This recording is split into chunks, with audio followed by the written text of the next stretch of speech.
Qu'est-ce qui nous attend après la mort? C'est une question que beaucoup de personnes posent. C'est une question qui bouleverse pas mal de gens. C'est une question dont quelques personnes ne veulent pas poser parce qu'elles ne veulent pas penser qu'un jour ils vont mourir. Jésus nous fait une promesse. Si tu gardes ma parole, tu ne mourras jamais. Nous allons voir ce que veut dire Jésus à travers cette promesse. Une promesse pour toi. Restez avec nous.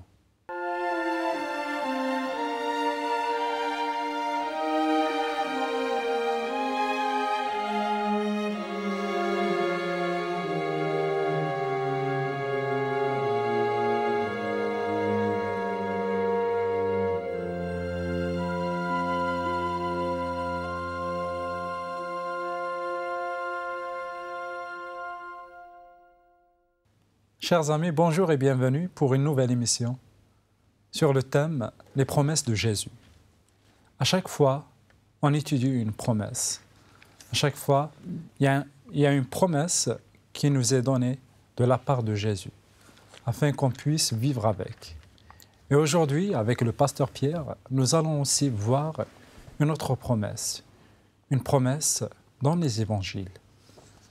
Bonjour et bienvenue, pasteur Pierre.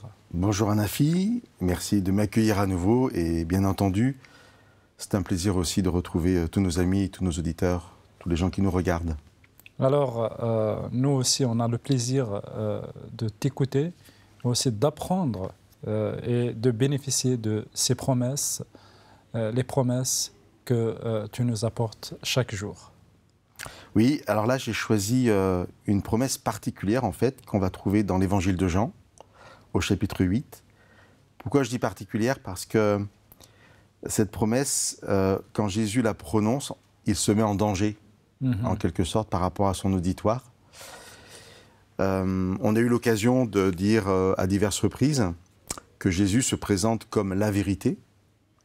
Il dit « Je suis le chemin, la vérité, la vie ». Et quand Jésus dit « Je suis la vérité », eh bien, il est en train de dire « Si moi je suis la vérité, mon enseignement est vrai, mais du même coup, le vôtre est faux. » Et c'est là où je dis que Jésus prend des risques, parce qu'il est confronté aux représentants religieux de son époque, qui sont persuadés, eux, d'avoir la vérité. Et aussi, j'ai eu l'occasion de dire que parfois Jésus est dans la polémique, non pas volontairement en fait, non pas juste pour provoquer des personnes, mais simplement parce que la vérité peut déranger. Ouais, il dit les choses telles qu'elles sont. Il dit les choses telles que, en fait, elles sont dans la Bible, parce que Jésus n'était pas contre la Bible à cette époque-là, aux enseignements, à la Torah, aux prophètes. Mais les choses que Jésus disait, peut-être c'est l'interprétation, il a une interprétation différente, où Jésus, en fait, dit des choses qui ne sont pas populaires là où, à son époque. C'est ça, alors, c'est exactement ça, mais il ne le fait pas pour polémiquer, il ne le fait pas pour provoquer. Simplement, à un moment, il faut dire les choses telles qu'elles sont. Alors, il y a énormément de passages qui vont nous montrer que Jésus le fait toujours avec beaucoup de tendresse, j'ai envie de dire. D'amour. D'amour. Mais à un moment, il va aussi poser des choses. Si une chose est blanche, il ne peut pas dire qu'elle est noire. Autrement, s'il laisse les choses dans une, comment dirais-je, toujours qui ont été enseignées d'une manière fausse, alors il n'a pas accompli sa mission. Exactement. Alors, je vais lire un passage. Nous n'avons toujours pas lu la promesse, hein, oui. Mais je le sais. On va lire un passage, toujours dans l'évangile de Jean, qui m'a toujours interpellé. Je le lis, je vous explique après pourquoi. On est dans un discours de Jésus, quelques jours, quelques heures presque avant sa mort sur la croix et sa résurrection. Donc, dans les chapitres 14, 15, 16 de Jean, je pense que nous avons en quelque sorte le testament spirituel de Jésus pour ses disciples, où Jésus va prendre le temps de leur dire énormément de choses, de poser des choses. Et là, je lis au chapitre 15, le verset 20, une partie du verset 20. Jésus dit à ses disciples, « Le serviteur ou l'esclave n'est pas plus grand que son maître. S'ils m'ont persécuté, ils vous persécuteront aussi. S'ils ont gardé ma parole, ils garderont aussi la vôtre. » Pourquoi j'aime ce passage? Parce que moi, je vais présenter les choses comme ça. Jésus s'est adressé à une foule. Cette foule était composée de différentes personnes. Jésus a un seul discours, un seul enseignement. Jésus enseigne la vérité. Jésus enseigne le vrai Dieu. Face à cet unique enseignement, ou face à un enseignement multiple, mais qui ne se contredit jamais, qui va toujours dans le même sens, nous avons deux réactions opposées. Le même discours fait que des gens vont persécuter Jésus et d'autres vont garder sa parole. Et c'est ça qui m'interpelle. C'est que Jésus est la vérité, Jésus est la vie, Jésus est la lumière. Tout ça transparaît dans son enseignement, mais les réactions sont complètement opposées. Sont différentes et opposées, comme tu le dis. Alors, quand je dis ça, je pense à nos amis qui nous écoutent. Oui. C'est que j'espère que chacun reçoit la parole, mais on peut aussi avoir des réactions un peu contraires. Ouais, différentes, contraires à ce qu'on... Ce que moi j'aimerais. Oui, à ce qu'on dit. Voilà. Alors, moi je l'ai vécu dans ma vie. C'est qu'à un moment, je lis la Bible et ce que je lis ne me fait pas plaisir. Et j'aurais tendance parfois à dire « Oh, c'est pas possible, c'est pas vrai ça ». Parce que ça me dérange dans ce que je suis, dans mes croyances. Et si je me laisse aller, ça peut aller jusqu'à persécuter la parole, c'est-à-dire la critiquer simplement en fait. Pas parce qu'elle est fausse, mais parce qu'elle me dérange. Elle te dérange. Elle dérange mes croyances. Ouais. Elle nous dérange. C'est pour cette raison, peut-être aussi, à un moment, il faut avoir cet esprit d'obéissance à la parole et aussi avoir la foi. Parce que les Écritures sont là pour nous redresser aussi, pour nous blâmer parfois. Alors, je pense que la parole doit avoir la première place dans notre vie. Oui, Pierre, je pense que tu veux revenir sur ta promesse. Oui, pourquoi j'ai pris le temps de développer cette ambiance polémique? Parce qu'à un moment, ce n'est pas possible. Jésus ne peut pas accepter ce qu'on dit de lui. Il est là vraiment dans un esprit d'amour, de compassion pour révéler la vraie image du Père. Et je vais lire un passage donc, dans Jean chapitre 8. Jésus vient de parler. Et voici ce que je peux lire au verset 48. Les Juifs lui répondirent, « N'est-ce pas nous qui avons raison de dire que toi tu es un Samaritain et que tu as un démon ?» Alors un Samaritain, c'est une forme d'insulte. C'était un peuple qui vivait avec les Juifs, qui était issu de migration et qui était vraiment détesté par les Juifs parce qu'en fait, ils étaient considérés comme un peuple impur.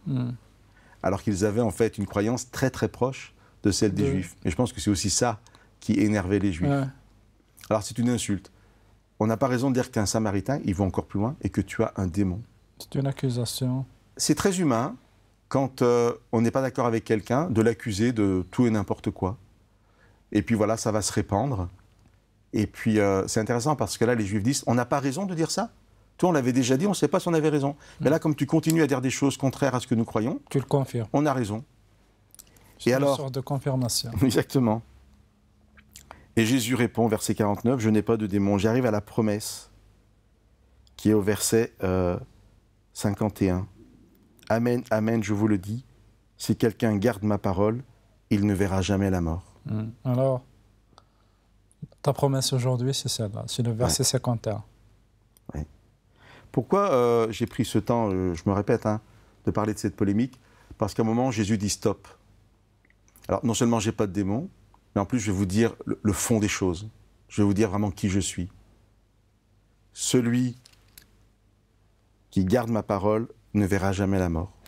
Pourquoi une telle réponse à une telle question? Parce que, on va la comprendre en fait par la réaction justement des Juifs. Je ne réponds pas à ta question, juste je lis la suite. Le verset 52. Exactement, de Jean 8. Les Juifs lui dirent donc, « Maintenant nous savons que tu es un démon. Abraham est mort, les prophètes aussi, et toi tu dis, Si quelqu'un garde ma parole, il ne goûtera jamais la mort. Alors je continue. Serais-tu toi plus grand qu'Abraham, notre père qui est mort? Et puis un peu plus loin, au verset 57, les Juifs lui dirent, tu n'as pas encore 50 ans et tu as vu Abraham? Jésus leur dit, amen, amen, je vous le dis, avant qu'Abraham vienne à l'existence, moi je suis. Pourquoi les Juifs disent, tu n'as pas encore 50 ans et tu dis que tu as vu Abraham? Pourquoi? Quel rapport? Parce que quand Jésus dit, je reviens à la promesse, si quelqu'un garde ma parole, il ne verra jamais la mort, ça veut dire que lui-même est éternel. C'est ça, et les Juifs comprennent tout de suite. Oui, oui, ils savent bien que c'est la divinité du... Ils parlent de la divinité de Jésus, ils ne veulent pas accepter qu'il est divin. Dans un autre passage, ils prennent des pierres et ils sont prêts à le lapider. Ouais. Simplement parce que Jésus a dit, je suis le Fils de Dieu. C'est le verset 59. Hein. Là-dessus, ils prirent des pierres pour lui jeter, mais Jésus se cacha et sortit du temple. Voilà, je croyais que c'était au chapitre 5. Mais, merci à Anafi de rectifier ça. Bien sûr, alors c'est pour ça qu'on prend ce temps-là. La promesse, elle est au verset 51. Je vous le dis, amen, amen. Cette expression hébraïque, c'est en vérité, en vérité. Voilà, je pose des choses très importantes. Je le répète 2 fois. En vérité, en vérité. Ce que je dis a beaucoup d'importance. Voilà. Écoutez bien. Si quelqu'un garde ma parole, donc entend mes enseignements, mais ne fait pas que les entendre, les garde, il ne verra jamais la mort. Tout de suite, les Juifs comprennent, parce que moi, je n'ai jamais vu la mort. C'est pour que quelqu'un ne voit pas la mort en gardant les paroles de Jésus, c'est qu'il faut que Jésus soit la source de la vie. Et donc, après, il continue. La référence suprême, c'est Abraham, le père de tous les croyants. Toi qui es jeune, 50 ans étaient vieux à l'époque, toi qui es jeune, tu dis que tu as vu Abraham. Donc voilà, tu te dis éternel en fait. Là, ils prennent des pierres pour le lapider. Et vous voyez, c'est pas simple pour Jésus, c'est pas évident pour Jésus de dire ça. Mais je crois que dans sa préscience, Jésus sait aussi que 2000 ans plus tard, nous serons assis l'un face à l'autre pour pouvoir partager cette promesse. Et c'est émouvant parce que Jésus prend des risques. C'est pas simple, hein, c'est facile pour nous de lire ça assis, on prend des pierres, mais non, voilà, il doit se cacher. À cause d'une promesse, à cause de la promesse dont aujourd'hui on veut bénéficier, dont aujourd'hui on parle, et il a failli mourir pour cette promesse. Il a failli mourir à l'instant, et puis il mourra après, pour cette promesse. Alors ça, on va le développer effectivement dans la deuxième partie. Personne ne verra la mort, et pourtant, nos cimetières sont pleins, de nos amis, de nos familles. On développera ça, mais déjà acceptons, accueillons cette extraordinaire promesse. Celui qui garde la parole de Jésus ne verra jamais la mort. Merci beaucoup Pierre pour cette première partie où on a un peu étalé et parlé sur le contexte. Je pense que dans la deuxième partie, nous allons développer encore plus cette promesse. C'est une promesse qui est réservée pour toi, qui nous regarde aujourd'hui. Reste avec nous pour la deuxième partie et nous allons voir comment croire en Jésus et ne pas mourir. Reste avec nous.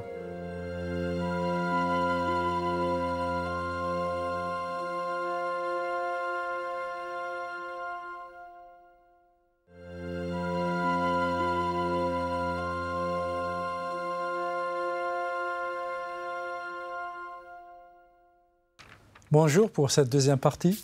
Nous avons vu dans la première partie que Jésus a dit que celui qui croit en lui ne mourra jamais.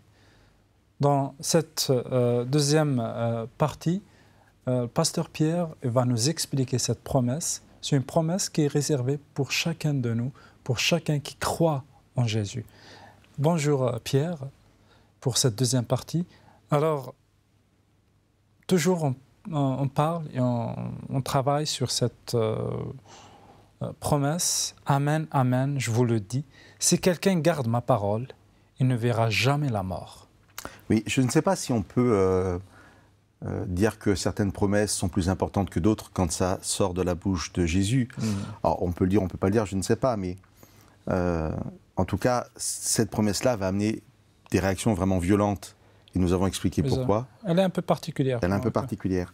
Avant d'aller sur cette notion de ne jamais voir la mort, il est quand même important de s'attarder un instant sur l'idée de garder la parole. Garder la parole, ce n'est pas la prendre par cœur. Hein. On n'est pas ici dans l'enseignement d'une doctrine, des choses à faire Réciter et des choses parole. à pas faire. Garder, c'est vivre. C'est pour ça que Jésus dira, celui qui marche derrière moi. Et dans l'esprit juif hébraïque, marcher, c'est garder, c'est vivre en fait. On peut dire, dans ces cas-là, que ces trois verbes deviennent synonymes. On marche dans la loi, on garde la loi, on vit la loi, on vit la parole. En fait, vivre selon la parole de Jésus. Voilà. Ça veut dire mettre en pratique les enseignements que nous avons reçus.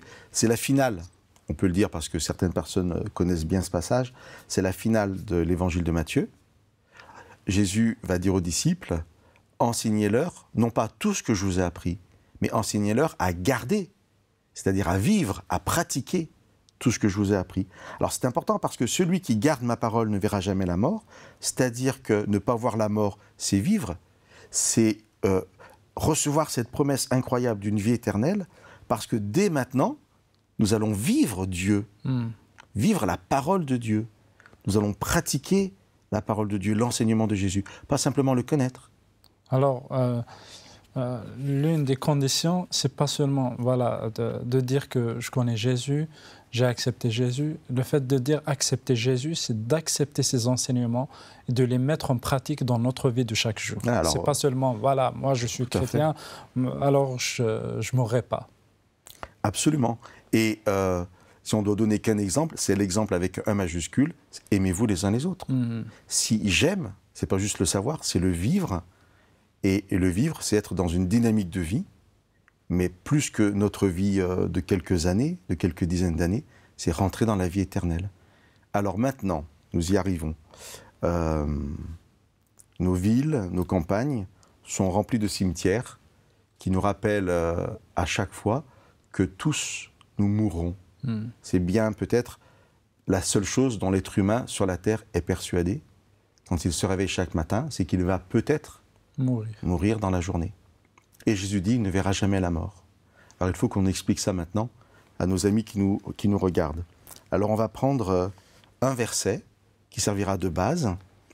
Dans les quelques minutes qui nous sont imparties, nous n'allons pas faire un grand développement, mais donner les grandes lignes en fait pour que les gens puissent comprendre. Et on va aller dans le dernier livre de la Bible, qui est le livre de l'Apocalypse, au chapitre 20, et je lirai le verset 6.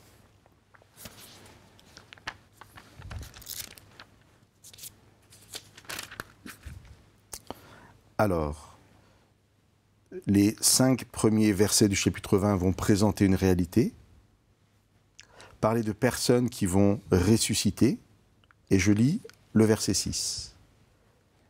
Par rapport à ce qui est écrit avant, nous lisons verset 6, c'est la première résurrection. Heureux et saints ceux qui ont part à la première résurrection, sur ceux-là, la seconde mort n'a pas de pouvoir. Alors, qui dit seconde mort, dit première mort. Et donc, la Bible va présenter en fait 2 morts. Une première et une seconde. La première mort, c'est celle à laquelle nous sommes tous habitués. Nous venons d'en parler. Quand nous serons vieux, quand nous aurons un accident grave, quand nous serons malades, la conséquence pourra être la mort. Voilà. Soit je me donne la mort, soit croyant ou non croyant. Cette mort, elle remplit les cimetières. Mais la Bible va présenter cette mort, en fait, simplement comme un sommeil. Et en une phrase, pour que les gens puissent comprendre ce que nous sommes en train de dire, parce que beaucoup d'entre nous, soi-même ou un membre de la famille, un jour a eu une opération à l'hôpital, eh bien, on peut comparer cette première mort à une anesthésie générale. Parce que quand vous avez une anesthésie générale, vous ne vous rappelez de rien quand vous vous réveillez. Presque on ne rêve pas, hein, c'est vraiment très particulier.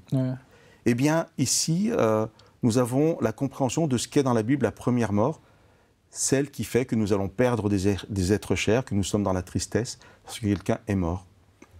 Paul dira, je ne veux pas que vous soyez dans l'inquiétude au sujet de ceux qui dorment. Et en parlant de ceux qui dorment, il définit ceux qui sont dans les cimetières. Mais Apocalypse 20, verset 6, parle de la résurrection. C'est pour ça que cette mort n'est qu'un sommeil, et que même si elle nous apporte énormément de tristesse, elle ne doit pas nous désespérer. Et c'est ce que va expliquer Paul, et c'est ce qu'explique la Bible. Il y a une résurrection. Et Jésus peut dire, celui qui croit en moi et qui croit au Père a la vie éternelle. Il peut dire ça comme un présent, même si Jésus sait très bien que nous finirons au cimetière, pardon de dire ça comme ça, mais c'est la réalité. C'est une réalité. Ce n'est pas grave parce que c'est... on a enterré des gens chers. Sommeil. Oui, bien sûr, mais c'est un sommeil. Ouais, et il y aura une résurrection. Alors, est-ce que le fait de dire qu'ils ne mourront jamais, et là, automatiquement, on passe par la mort. Est-ce que, et là, tu viens juste de le dire, qu'il y a la première mort, il y a la deuxième mort. Je pense que la première mort, c'est celle d'y aller, d'être enterré dans un cimetière. Et la deuxième mort, c'est quoi alors? Eh bien, la deuxième mort, en fait, dans la Bible, c'est la seule vraie mort. Le texte d'Apocalypse 20, verset 6. « Heureux et saints ceux qui ont part à la première résurrection, car ils ne verront pas la mort. » Je dis le texte de mémoire, mais c'est pas bien, parce qu'en fait, je ne suis pas sûr du tout le verset 6 de dire les bonnes choses. Le verset 6, si tu peux peut-être toi le lire. Il dit « Heureux et saints qui a part à la première résurrection, sur ceux-là, la seconde mort n'a pas de pouvoir. » Voilà, donc la seconde mort, en fait, c'est la mort éternelle, c'est la mort qui résulte du jugement de Dieu. Et c'est très intéressant d'en parler, parce que dans toutes nos émissions, dans tous nos partages de promesses, on met en avant la vie. Jésus est la vie, des promesses qui vont nous faire vivre pleinement, déjà dans cette vie, mais aussi qui nous permettent d'avoir la vie éternelle. Et c'est très intéressant de voir que la seule mort véritable dans la Bible, c'est la seconde mort. Et on l'oppose à la vie éternelle. Et c'est bien aussi de le noter. Je pense que le fait qu'il y a de parler de cette seconde mort, contrairement à ce que beaucoup, y compris des frères et sœurs dans différentes églises, croient qu'il y a un enfer. Alors là, et finalement, c'est que la Bible est claire, c'est que Dieu ne va pas brûler les gens pour l'éternité parce qu'ils étaient méchants sur cette terre. Non, alors ça c'est il y a la seconde mort. Bon, c'est un autre sujet, juste... c'est tentant d'en parler. Oui, comme tu viens de le dire, il y a la seconde mort. Est-ce que, en disant ça, ça veut dire que la première mort, pour Dieu, en fait, il n'y a rien. Pour lui, ce n'est pas vraiment une mort, parce que Jésus, il dit, ils ne verront pas la mort. Oui, à tel point, Anafi, tu as raison, à tel point qu'on pourrait même imaginer quelqu'un qui est sur un lit de souffrance, et que Dieu lui retire son souffle de vie, simplement pour que la personne s'endorme et ne souffre plus. Alors, et là, si Dieu fait ça, je ne l'accuserai pas d'être meurtrier, parce qu'il donne à cette personne simplement ce sommeil profond, en attendant le retour de Jésus, la seconde venue de Jésus, la résurrection et la vie éternelle. Mais en réalité, dans l'esprit de Dieu, en fait, dans la pensée de Dieu, cette personne existe parce que Dieu, il dit, en fait, il est le Dieu des vivants, le Dieu d'Abraham, d'Isaac, de Jacob. Exactement. C'est que ces gens-là, même bien qu'ils sont morts, mais dans la pensée de Dieu, dans le cœur de Dieu, ils ne sont pas morts parce que c'est bien que la résurrection. Et on sait bien que le temps, la notion de temps, elle n'a pas vraiment... ce n'est pas le temps qui contrôle Dieu, mais c'est Dieu qui contrôle le temps. Oui, c'est très simple en fait. Il faut pas. C'est vraiment très simple. Ça va à l'encontre d'une croyance répandue dans le monde entier, de l'enfer, d'un paradis où on serait dès qu'on meurt. La Bible ne parle pas de ça. C'est vraiment très simple. La Bible présente la première mort comme un sommeil. Et quand Paul doit rassurer les personnes qui sont inquiètes de voir des croyants mourir, il va simplement dire, ne vous inquiétez pas, parce que quand Jésus reviendra, ces gens ressusciteront. Alors par contre, il faut parler de cette seconde mort et de dire, parce qu'on ne l'a toujours pas défini, de dire la seconde mort, en fait, c'est le châtiment éternel, c'est une disparition complète, nous n'existerons plus, parce que nous refusons la vie. Et moi, je vais finir là-dessus, en fait, parce que je trouve que ça présente une image de Dieu extraordinaire. Dieu nous a créés, nous ne l'avons pas demandé. Dieu nous a créés, il nous a amenés à la vie. Et en Jésus-Christ, nous pouvons découvrir ce vrai Dieu, ce Dieu de la vie. Et Jésus dit, voilà, si vous gardez ma parole, si vous vivez ma parole, vous ne verrez pas la mort. Il dit simplement, vous ne verrez pas la mort éternelle. Bien sûr, peut-être que vous mourrez, vous serez dans le cimetière, mais quand je reviendrai, je vous ressusciterai et vous aurez la vie éternelle. C'est pour ça que Jésus peut dire, vous ne verrez pas la mort, parce qu'un jour, vous aurez la vie éternelle et vous n'aurez pas la mort éternelle. Dieu nous a créés, la mort éternelle, moi je prends cette expression, c'est un mot qui n'existe pas, mais Dieu nous décrée. C'est une décréation. Il n'y aura pas de châtiment éternel comme l'enfer, on va souffrir. Non, on refuse cette vie. Dieu nous a créés, on refuse cette vie. C'est pour cette raison que c'est pas grave. C'est pour cette raison que Paul dit que je veux être avec le Seigneur. Exactement. C'est-à-dire, si je meurs, je serai avec le Seigneur. Il y aura ce temps de ce sommeil, et ensuite Jésus revient, je suis avec lui pour l'éternité. Et si on refuse ça, Dieu dit, d'accord, vous refusez. J'ai envie de dire, c'est pas grave, si, c'est très triste, mais vous n'existerez plus.